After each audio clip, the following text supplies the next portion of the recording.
नमस्कार, news one India में आपका स्वागत है। आपके साथ मैं धर्मराज सिंह। और मुंबई हादसे की अगर हम बात करें तो मुंबई हादसे में मृतकों के आंकड़ों में बढ़ोतरी हुई है। अस्पताल में आग लगने से 14 लोगों की मौत हो गई है। महाराष्ट्र के विरार स्थित विजय वल्लभ अस्पताल में आग लगी थी और सुबह के वक्त तकरीबन 3:15 बजे यह घटना हुई, जब शॉर्ट सर्किट की वजह से अस्पताल में आग लगी और आग लगने से 14 लोगों की मौत हो गई है। आईसीयू में कोविड के 17 मरीज भर्ती थे। कोरोना मरीजों का यहां पर इलाज चल रहा था और इस अस्पताल में आग लगने की वजह से 14 लोगों की मौत हुई है। मृतकों का आंकड़ा मुंबई हादसे में बढ़ा है। मुंबई के विरार में यह अस्पताल स्थित है, जहां पर रात को तकरीबन 3:15 बजे अस्पताल में आग लगी। विजय वल्लभ अस्पताल जहां पर यह आग लगी और आग लगने के कारण 14 लोगों की मौत हो गई है। आग लगने की वजह जो अब तक स्पष्ट हो पाई है, शॉर्ट सर्किट आग लगने की वजह बताई जा रही है। यहां पर एक आईसीयू वार्ड भी था जिसमें 17 कोविड के मरीज एडमिट थे।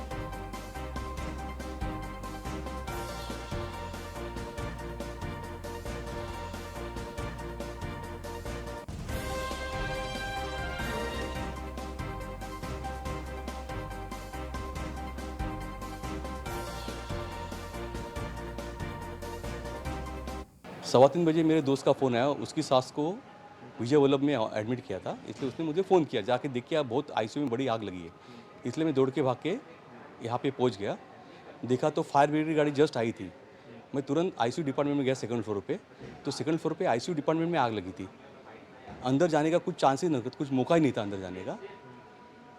बहुत धुआं आ रहा था अंदर से। वहाँ पे 2 नर्स थी, खाली 2-3 नर्स थी और डॉक्टर, एक भी डॉक्टर नहीं था वहाँ पे। बाद में फायर ब्रिगेड ने आधे घंटे के बाद आग बुझाई, लेकिन इतना धुआं था कि अंदर कोई घुस नहीं पाए। फिर भी हम लोग नीचे झुक के अंदर घुसे तो देखा तो 8 से 10 बॉडी अंदर मरी हुई पाई। महाराष्ट्र के स्वास्थ्य मंत्री ने विवादित बयान दिया है। स्वास्थ्य मंत्री राजेश टोपे ने इस हादसे को लेकर जो बयान दिया है वो काफी विवादास्पद है। महाराष्ट्र के स्वास्थ्य मंत्री की माने तो महाराष्ट्र में ये जो आग लगी है उस पर उन्होंने कहा है कि आग लगना कोई नेशनल न्यूज नहीं है। ये राजेश टोपे साहब हैं। मुंबई हादसे पर उनसे प्रतिक्रिया ली जा रही थी। 14 लोगों की मौत हो गई है, लेकिन महाराष्ट्र के स्वास्थ्य मंत्री मानते हैं कि आग लगने की जो घटना है वो राष्ट्रीय खबर नहीं है। और ये घटना जो घटी है उसके बारे में नेशनल न्यूज नहीं है ये, लेकिन हम हमारी तरफ से राज्य सरकार की तरफ से पूरी मदद करेंगे। सर लोग मर गए और सर, और 13 लोग और मर गए सर, और नेशनल न्यूज नहीं है सर। बाबा, ये राज्य सरकार के हद तक हम मदद करेंगे। उनको जो 5 लाख रुपए राज्य सरकार की तरफ से गवर्नमेंट मदद करती है, महानगर पालिका की तरफ से 5 लाख मदद किया जाएगा। 10 लाख रुपए मदद करने की जो नासिक में घटना घटी है उसी टाइप में हम मदद करेंगे। फायर ऑडिट, स्ट्रक्चरल ऑडिट और इलेक्ट्रिकल ऑडिट, ये हर लिए जरूरी होता है। वो अगर इम्प्लीमेंटेशन नहीं हो रहा है तो जो इम्प्लीमेंट नहीं कर रहे उनको बिल्कुल बहुत सख्ती से कार्रवाई उन पे की जाएगी। इसमें डिटेल जांच की जाएगी। जांच करने का रिपोर्ट 10 दिन में हम हासिल करेंगे और उसमें जो भी दोषी पाए जाएंगे कार्रवाई की जाएगी। ये दुर्भाग्यपूर्ण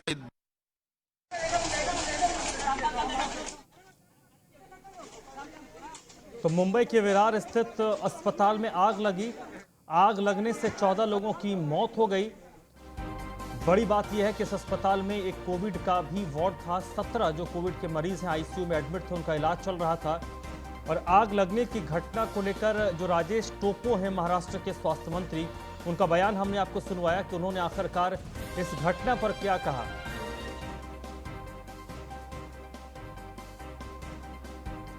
इस वक्त राहुल पाटिल मेरे साथ जुड़ चुके हैं मुंबई से, इसी पर अपडेट के साथ। राहुल, घटना घटित हो गई, आग लगी, शॉर्ट सर्किट की वजह बताई जा रही है, लेकिन बड़ा सवाल यही है कि अभी कुछ दिनों पहले महाराष्ट्र में और मुंबई में विशेष तौर पर इस तरीके की आग लगने की घटना अस्पताल में हो चुकी है। उसके बाद भी क्या फायर फाइटिंग सिस्टम जो अस्पतालों में है उनको लेकर बीएमसी महाराष्ट्र सरकार ये गंभीर नहीं है? क्योंकि अगर फायर फाइटिंग सिस्टम होता तो इस आग पर काबू पाया जा सकता था।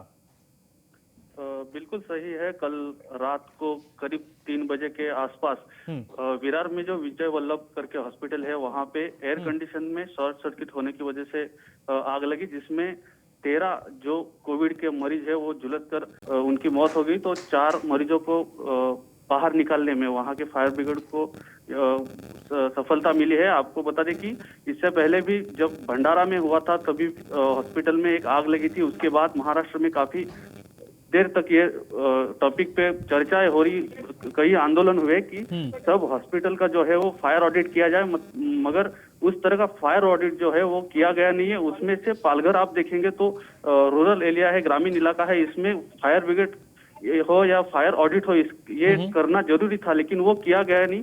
इसकी वजह से यहाँ के जो एमएनएस के लीडर है या बीजेपी के लीडर है, उन्होंने भी म्युनिसिपल कॉर्पोरेशन को ये मांग की थी कि ये यहाँ पे जो हॉस्पिटल बनाए जा रहे हैं उनका फायर ऑडिट जो है वो दिन ब दिन किया जाए, मगर वो फायर ऑडिट जो है वो किया नहीं, जिसकी वजह से ये दुर्घटना घटी है। तो फिर आखिरकार कितनी घटनाएं होंगी उसके बाद जो महकमा है वो चेतेगा? क्योंकि पहली घटना नहीं है, इससे पहले भी घटनाएं हो चुकी है, उसके बाद भी बड़ी बड़ी बातें बीएमसी की ओर से या महाराष्ट्र सरकार की ओर से कही गई थी, लेकिन अस्पताल जो जहां पर गंभीर मरीज इलाजरत होते हैं वहां पर अगर बेसिक चीजें अगर दुरुस्त नहीं होंगी तो कल को ऐसी घटनाएं फिर रिपीट होंगी। बिल्कुल सही है। आप देखा जाए तो भंडारा हो या बॉम्बे का हॉस्पिटल हो या 2 दिन पहले जो नासिक में दुर्घटना हुई, उसका भी यही कारण है कि यहाँ का जो अस्पताल है उनमें जो सुविधाएं है वो पूरी तरह से नहीं मिल रही है, और जिसकी वजह से ये एक्सीडेंट हो वो दिन पर दिन बढ़ते ही जा रहे हैं। 2 दिन पहले नासिक में जो दुर्घटना हुई उसमें भी 25 से ज्यादा लोगों की मौत हो गई, जहाँ पे ऑक्सीजन लीकेज हुआ और वहाँ पे लोगों की मौत हो गई। आज ये यहाँ पे घटना घटी है जिसमें 13 लोगों की मौत हो गई है। कई को यहाँ से रेफर किया गया जिसकी वजह से उनकी जान बच गई, लेकिन फिर भी ये यहाँ के पॉलिटिक्स से जो मंत्री आते हैं ये देखते हैं, चलिए अपोजिशन के लीडर आते हैं, ये वो देख के गए, लेकिन उस पर कोई भी कार्यवाही राहुल जो है वो होती हुई चलिए बहुत बहुत शुक्रिया। तो ये स्थिति है कि एक के बाद एक अस्पतालों में आग लग रही है, लोगों की जान जा रही है, लेकिन फायर फाइटिंग सिस्टम जो सबसे बेसिक चीजें होती है उसको लेकर अभी भी गंभीरता नजर नहीं आ रही है। वहीं दिल्ली के मुख्यमंत्री अरविंद केजरीवाल ने आज एक प्रेस कॉन्फ्रेंस की है और प्रधानमंत्री से उन्होंने गुहार लगाई है दिल्ली में विमान के जरिए एयरलिफ्ट करके ऑक्सीजन मंगवाया जाए। दिल्ली के मुख्यमंत्री अरविंद केजरीवाल ने प्रधानमंत्री नरेंद्र मोदी से गुहार लगाई है कि दिल्ली में ऑक्सीजन के जिस तरीके से कमी हो रही है उसको देखते हुए ऑक्सीजन को एयरलिफ्ट किया जाए, यानी एयर फ्लाइट के जरिए जंबो फ्लाइट जो कैरियर वाहन होते हैं, कैरियर जहाज होते हैं, उनसे दिल्ली में ऑक्सीजन मंगवाई जाए, क्योंकि दूसरे राज्य दिल्ली में ऑक्सीजन ट्रक को आने से रोक रहे हैं। ये एक और गंभीर आरोप उन्होंने लगाया है। दिल्ली में ऑक्सीजन की काफी कमी है, हम लोगों को मरते नहीं छोड़ सकते हैं। उन्होंने कहा है कि इस त्रासदी के वक्त में सख्त कदम उठाए जाए। प्रधानमंत्री मोदी की बैठक में भी अरविंद केजरीवाल शामिल हुए थे। सर, कुछ ही राज्य हैं जहां से मैक्सिमम दिल्ली की ऑक्सीजन आती है और जहां सबसे ज़्यादा दिक्कत आ रही है और जहां सबसे ज़्यादा हमारे ऑक्सीजन के ट्रक रोके जा रहे हैं। मेरी आपसे विनती है, अगर आप उन राज्यों के मुख्यमंत्री को एक बार बोल दें, फ़ोन कर दें कि हमारे ऑक्सीजन के ट्रक ना रोकें, तो दिल्ली के लोगों को ऑक्सीजन मिल जाएगी। आपका एक फ़ोन ही बहुत है सर उनको। दिल्ली के 2 करोड़ लोगों की तरफ से मैं आज आपसे हाथ जोड़ के विनती कर रहा हूं कि सर आप हमारी मदद कर सकते हैं, आप कृपया हमारी मदद कीजिए और अस्पताल में लोगों को ताकि ऑक्सीजन मिल जाए। ऑक्सीजन की कमी के कारण अस्पताल में जो हालत बने हुए हैं वो अब देखे नहीं जाते। लोग बहुत ज़्यादा तकलीफ में हैं सर, पूरी रात हम सो नहीं पाते, नींद नहीं आती सर। वहीं कोरोना रोकथाम पर मुख्यमंत्री योगी आदित्यनाथ एक्शन में नजर आ रहे हैं। योगी आदित्यनाथ ने आज अधिकारियों को निर्देश दिया है, और ये पहली बार नहीं है, लगातार कोरोना संक्रमित होने के बाद भी मुख्यमंत्री योगी आदित्यनाथ अधिकारियों के साथ रोजाना आइसोलेशन में रहकर वीडियो कॉन्फ्रेंसिंग के जरिए मीटिंग कर रहे हैं। वीडियो कॉन्फ्रेंसिंग में आज उन्होंने 10 जिलाधिकारियों से बातचीत की है। उत्तर प्रदेश में जो सबसे ज्यादा कोविड से प्रभावित जिले हैं उन जिलों के डीएम से उन्होंने चर्चा की है, और इनमें विशेष तौर पर गौतम बुद्ध नगर, गाजियाबाद, मुरादाबाद के डीएम को कोविड को लेकर दिशा निर्देश दिए हैं। 1 मई से टीकाकरण की तैयारी समय से पूरी हो जाए। कोरोना अभियान में तेजी और रणनीति से काम हो। कोरोना प्रबंधन से जुड़े कर्मी खुद का भी बचाव करें। कंटेनमेंट जोन के नियम को प्रभावी ढंग से लागू किया जाए, ये डीएम सुनिश्चित करें। ऑक्सीजन की कहीं कोई कमी नहीं होने दी जाएगी। इसके अलावा जो वीकेंड लॉकडाउन शासन की ओर से लगाया गया है, इसे भी सख्ती के साथ इंप्लीमेंट किया जाए।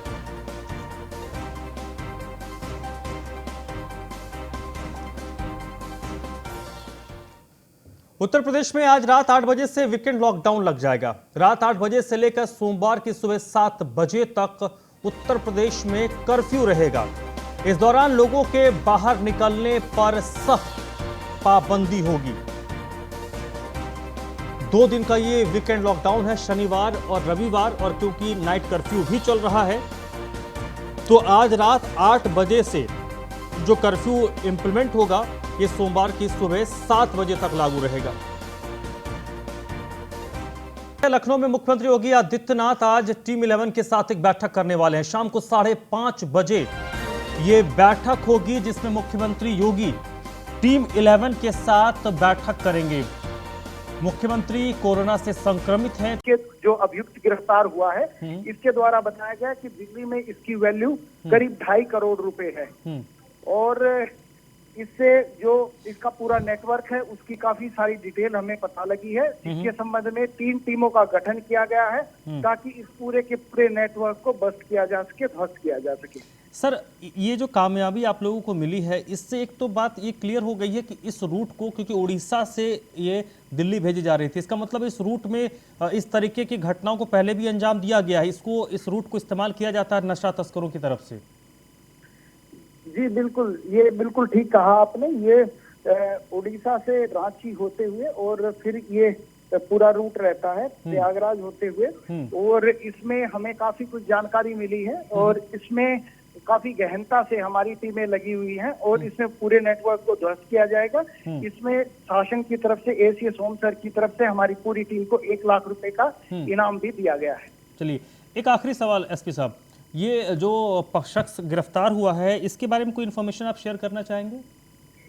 देखिए, अभी ये जो व्यक्ति है इसका नाम उज्जवल तिवारी है। ये पलामू झारखंड का रहने वाला है जी, और इसके द्वारा इसको ट्रक को यहाँ से पास कराया जा रहा था। इनके साथ कुछ और लोग भी थे जिनको पकड़ने में हमारी टीमें लगी हुई है। बहुत बहुत शुक्रिया सतपाल साहब।